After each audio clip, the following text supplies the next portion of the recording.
the witness, Jane, was telling a story in which Puff I think he had attacked her at one time. He got mad and got upset with her. I think he may have put her in a chokehold or something when he found out that she went to one of the freak-offs. But they said that it was a rapper who was married, and everybody, all the information that came out, it was pointing to Kanye West. You already took my family away. You already separated all my friends. I don't got no celebrity friends. Because when I was on TV, on Instagram saying, I don't know where my child is, and the Kardashians kidnapped my daughter in public, and I didn't have the address of my child, none of these want to say something Travis now. Gave you the address, though? Travis gave me the address. Right. But as far as Meek Mills, Puff Daddy, whoever, none of these, all you fake hold on. This is the same guy that got on, and I don't want to blow nobody else's platforms, or got on Drink Champs about a year or so ago before Diddy was arrested, talking about Diddy was a fed. You understand? F Diddy and all his. Gene Deal is calling it out plain and bold. Kanye West showing up at Diddy's trial is not about loyalty, it's about survival. Just a year ago, he was calling Diddy out loud now. His dressed in white sitting quietly like nothing ever happened. Jeans says the timing is too perfect, the energy is off, and this is not supported strategy. Kanye is not trying to help Diddy, he's trying to save himself, and the switch-up says it all. Made everybody think I'm crazy. You already took my family away.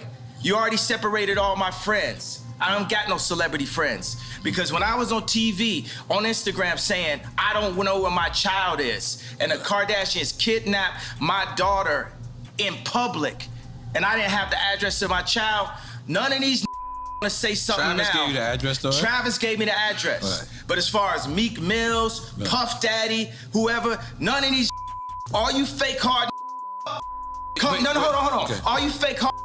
That was not just a call-out, that was straight-up fury. Kanye went all in, accusing Diddy of being connected to the feds, warning people to stay clear and dropping bombs with every word.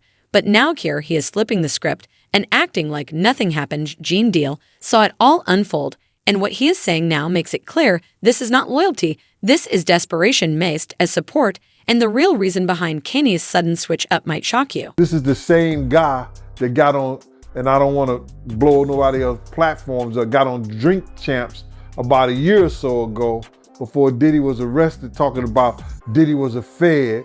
You understand? F Diddy and all his other stuff like that. And then he talked all kind of crazy shit, Diddy. And that's how these dudes in this industry do, man. They ain't got no loyalty to themselves, bro. So by him going on there, and now they say him and Diddy made amends and stuff like that. Remember I think he did a t-shirt, a shirt or something to say free Puff and all his other stuff. So Kanye is on he's looking for the attention, and for him to be mentioned in the trial, and they didn't let it go through, because the reason they didn't let it go through is because they said it wasn't pertinent to the charges that Puff was facing. So what happened, Jane went to Vegas, and she was invited by allegedly Kanye West and his wife and them and everything like that. And they went to plays, they went to show, they went out to eat and everything. And then later on that night, they went to a hotel room, whereas there was some other couples in there too, and some other people. And there wasn't a freak off, but it was one of the guys who does the freak off with her there, and they were all sitting around watching and drinking while this guy was having with another or whatever like that, and while all of them just watching him have stuff. I guess it's some rich people industry that they do, but they were just sitting around watching this dude have a live section right there in front of them. You know what I'm saying? So she started talking about that incident in court, and that's how Kanye West's name came up. And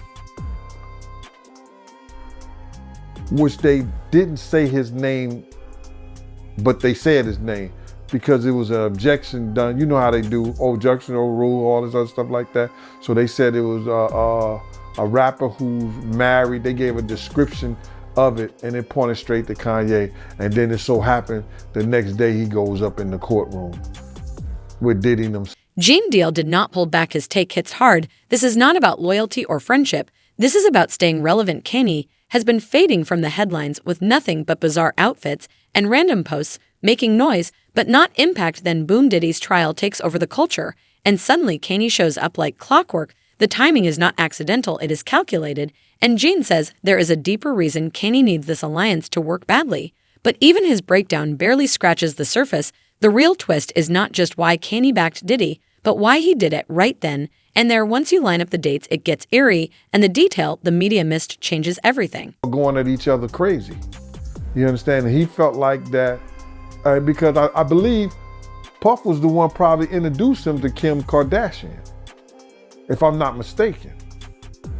I think Puff had something to do with him getting with Kim Kardashian. You know what I'm saying?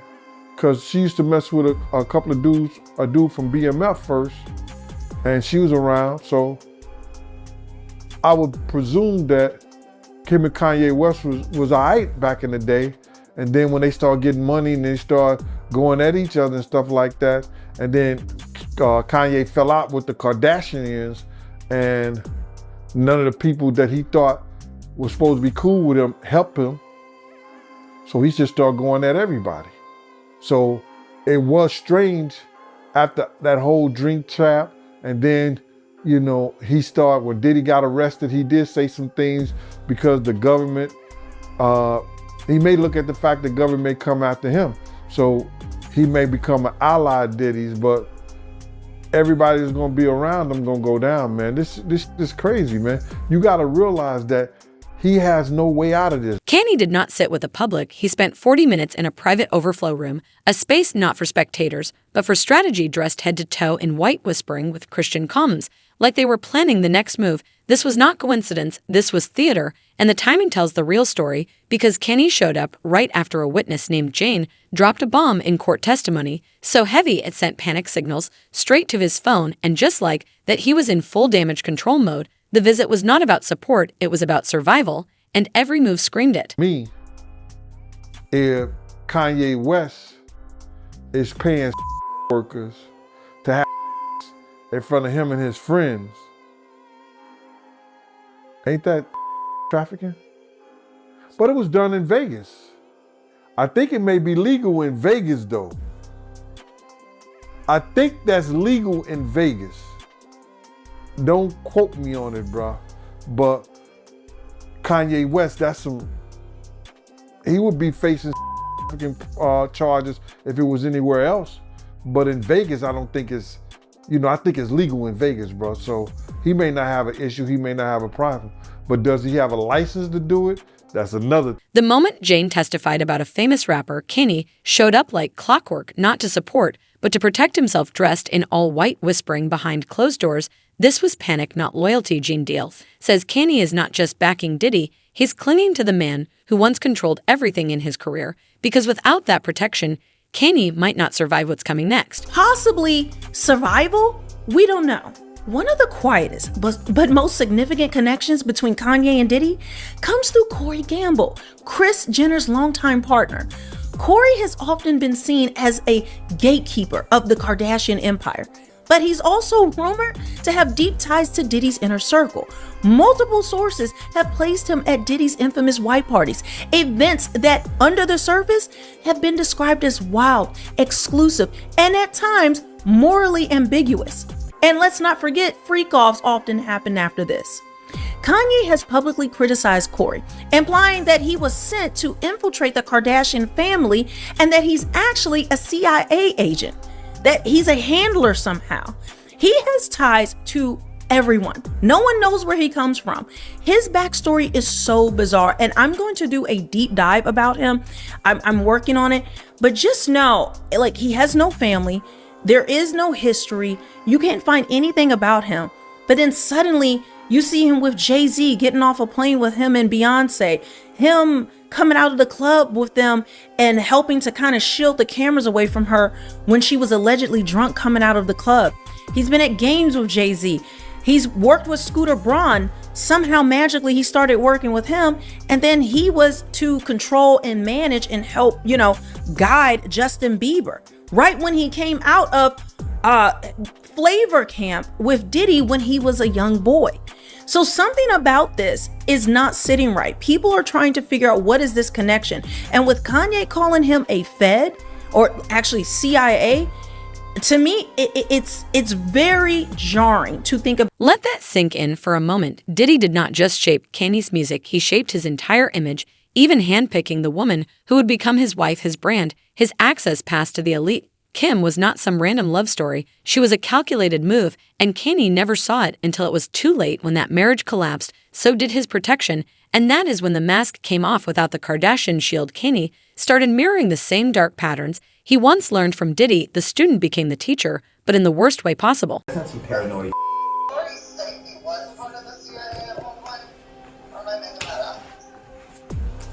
Yes, Corey is CIA. Like, he didn't think that to say. Vegas is the city where secrets thrive, and silence is the currency. Gene Deal says what happened there with Kanye is not just gossip, it's a quiet confession, because while Kanye was preaching about industry corruption, he was behind the scenes doing the very same things he claimed to hate. The hypocrisy is heavy, and now both men are drowning in the fallout, clinging to each other for survival. Diddy made the monster, and now that monster is his last shot at being saved. But there is another shadow figure in this story, someone who has been moving behind the scenes for years. Corey Gamble, the name Kanye keeps calling out, the man who somehow stays untouched while playing power broker between the biggest names in the game. Gene says the streets have been talking, and when it comes to Corey, the whispers never stopped. Back to this lawsuit, Pishota has come forward to say that Kanye West co-hosted a party with Sean Combs in Santa Monica, California that led to her. This incident allegedly happened before she worked for West as his assistant in 2021 and 2022. She claims she was working with a, quote, musician client, who is not identified in the court filing, when West sought them out to invite them to the music studio Shindig. Now, Pishota claims that West told everyone that they had to drink or leave the party. Now, after taking a few sips of her drink, Pishota claims that she, quote, suddenly started to feel disoriented, began to slip into an altered and highly impaired state. Pishota says that she doesn't remember anything else and woke up the next day feeling traumatized and disturbed. The amended complaint says that Pishota was mostly concerned that maybe she had embarrassed herself in front of her then client, or maybe even Kanye West himself. Now, Pishota reportedly believed that someone who helped prepare the drinks was responsible for drugging her. But years down the line, when West reportedly fired Pishota from her job as his assistant, he allegedly confessed to her that they had, quote, hooked up at the party after she was drugged. So according to Pishota, West was having an argument with his then wife, Kim Kardashian, who was accusing him of cheating on her with Pishota. And Pishota wanted to clear things up and suggested that she reach out to Kim to assure her that nothing had ever happened. But she claims West stopped her from sending the message, saying, we did kind of hook up a little one time.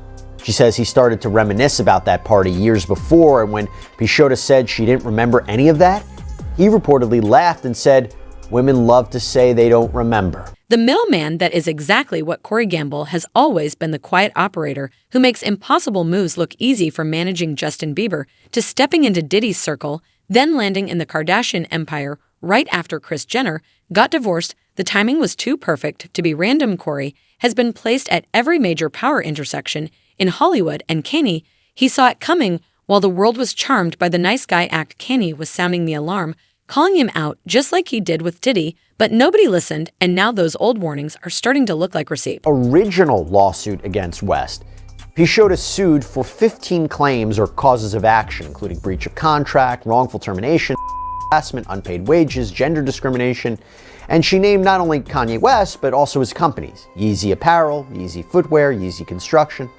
The suit reads, quote, plaintiff has worked in the music industry for approximately 15 years. She has successfully held positions in and as artist management and representation, A&R, marketing consultant, and project management. Due to her professional success, plaintiff had occasions to interact professionally with many artists, including, without limitation, defendant Kanye West, aka Ye.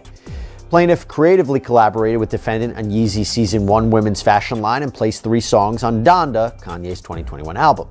So West allegedly wanted to make Peixoto his executive assistant, personal assistant, in connection with his business affairs and his personal life. They agreed on a salary of $1 million a year, and according to Peixoto, she was required to be available to him 24/7. The filing states, quote, "At all relevant times, defendant West was aware that plaintiff maintained a strong social media presence comprised of her Instagram and an OnlyFans account, the latter of which was run entirely by an independent management company, and he did not have any issue or objection to it. To the contrary, defendant Kanye West, aka Ye, often boasted to friends and colleagues that plaintiff was an OnlyFans superstar." But that seemed to change, according to Peixoto, because she writes, much later in and around August 2022, defendant West stated that he wanted plaintiff to be godlike and asked plaintiff to delete her OnlyFans account. Defendant West agreed to pay plaintiff $1 million if she did so. In further reliance upon defendant's representations, plaintiff deleted her OnlyFans internet account, thereby giving up the annual sums generated from such account. West never paid plaintiff as promised. Kanye called him godless, not just a handler, not just a boyfriend, godless. He talked about how Corey showed up at Kim Porter's house during the most tragic moment, how he controlled her music, her image, her connections, how he was the bridge to the political elite. Now fast forward. And while Diddy and Kanye are both under fire, Corey is still in the shadows, still making moves, still untouched. The same man Kanye warned about is the one still pulling the strings. And here is the twist. While Kanye was calling out feds and puppets, he was allegedly copying the same disturbing blueprint that Diddy followed. The patterns are too close to ignore, and the deeper you look, the more it all starts to match. Tell you the real from the front line. You know what I'm saying? It's wicked, wicked, wicked. So you be careful. Yeah. We can't do nothing if they, you know what I'm saying? I need you out there, you feel me? Yeah. I hear you. Yes, sir. Yeah. Yes, sir. And have some fucking fun. Yeah. Not having no fun and on the mic, have some fun. Chop up them samples, get back on your Hitman vibe, Yeah. have some fun, get back to smiling. Yeah. These other motherfuckers, they'll waste your time, big. Yeah. You know what I'm saying? Yeah, I Waste understand. your time, you know what I'm saying? So put that love in your heart, man, and enjoy yourself, man. When I get out there, man, I'm gonna see you tear down the stadiums. I need to see you back on that stage, and actually rapping and performing and everything. I be dreaming of that shit. Yeah, it's time. It's time for me to just grab the mic and get back on. It's like I love music again. It was a time when it's just like everything was so frustrating. I can't explain it, but yeah. Jump into your bag, man. Jump into your bag. We're gonna have years and decades to fight these. Right now, enjoy your life. It's just coming from me, from God to you.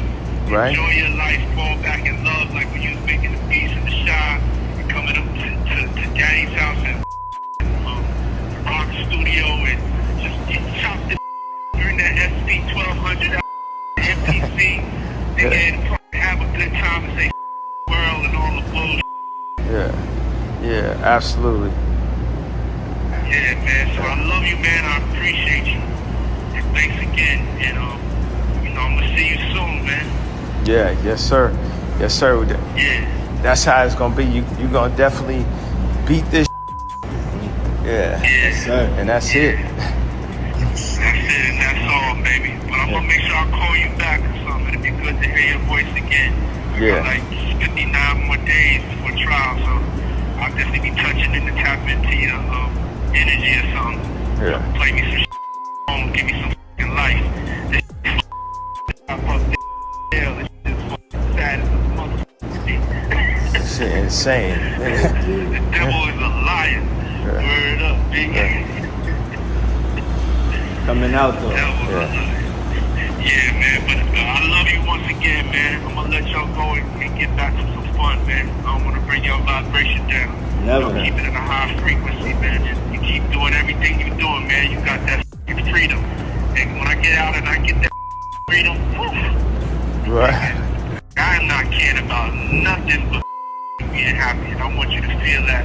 Yeah. I want y'all to have that for yourselves, man. Lauren Piatta's testimony is chilling. She describes a studio session with both Kanye and Diddy drinks were not optional if you wanted to stay. Then came the disorientation, the memory loss, the confusion the next day, and the moment that changed everything, Kanye casually admitting they hooked up after she was completely out of it. This was not just a slip, this was a confession dressed up like small talk, and Jane Deal says this is not some one-time mistake. This fits a pattern, a routine that mirrors everything we have seen from Diddy, like they were following the same exact script. Of control. And you get the kings and the chiefs and all that. You try to tear down their reputation. You try to come and take them, lock them up. Anybody who ain't play by the rules or play by the game or whatever, you know what I'm saying? Right. Yeah. And when you say you wasn't invited to these parties, obviously Cat Williams done talked about these parties. People will mention I don't know if it's a party. I'm saying that metaphorically. You know what I'm saying? But you've heard about the parties that everyone are talking. But you've never got invited to. I don't know what part. I don't know. I don't even know what the party. That's how far out of it I am. I don't know. But people call me Illuminati too. It's like, call me what? Okay, cool. I'm Illuminati. Then. Whatever it is. It's like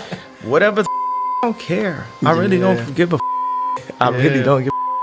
There you have it. What made you drop Vultures during that time specific? And what was it about the whole situation? Because listen, you can say what you want, but I know there's a reason why you did that when you did it. Can we speak about that? Carbon copy is the only way to describe it. The same drugs, the same pressure, the same memory loss, the same twisted bragging rights. Kanye did not just pick up beats from Diddy, he picked up the whole dark playbook.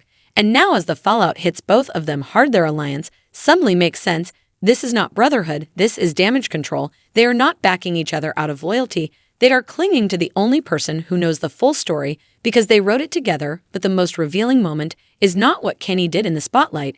It is what he said in private. Jane Deal shared a phone call that shattered the masked Kanye alone, paranoid, desperate, reaching out to the last person who might still pick up, and that last connection might be the one that takes him all the way to a prison cell. Footage that has leaked, but the speculation has been strong enough to cause visible panic in certain circles.